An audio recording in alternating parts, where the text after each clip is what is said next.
Il y avait du monde à l'Utopia pour la soirée débat organisée par les espaces rencontres de Toulouse. Ces structures essentielles dans le maillage juridique sont en danger.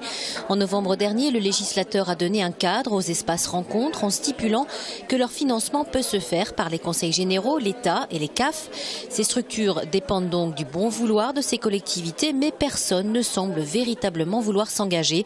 Situation alarmante pour le service des affaires familiales. Rien ne peut les remplacer, ni la médiation, ni une expertise psychologique qui parfois permet aux deux parents de se retrouver. Le point de rencontre, c'est le seul moyen, donc, comme je le disais, pour des parents de renouer un contact dans un lieu neutre, sous le regard de psychologues qui sont là pour vérifier que tout se passe bien. 300 familles sont accompagnées par les points rencontres sur ordonnance du juge chaque année à Toulouse. Il s'agit souvent de cas de séparation très difficiles, avec violence. Le point rencontre propose un espace neutre et protecteur entre le parent visiteur et son enfant, 2 samedis par mois, pendant 6 mois. C'est-à-dire qu'on a de plus en plus d'enfants jeunes et des enfants qui n'ont jamais vu l'autre.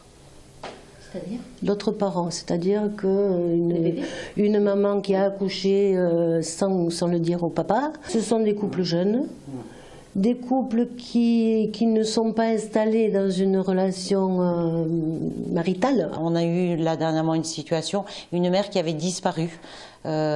Qui était partie, qui est revenue, et donc pour permettre à nouveau la reprise de contact avec l'enfant, le juge a pensé qu'il y avait ce lieu transitoire, provisoire, de remise en relation entre la mère et l'enfant. Il existe 2 points rencontres à Toulouse, à Saint-Cyprien et dans le quartier Ampalo, créés tous deux il y a plus de 30 ans. Si ces structures venaient à disparaître, il faudrait que parents et enfants se retrouvent désormais dans un café ou sur un parking.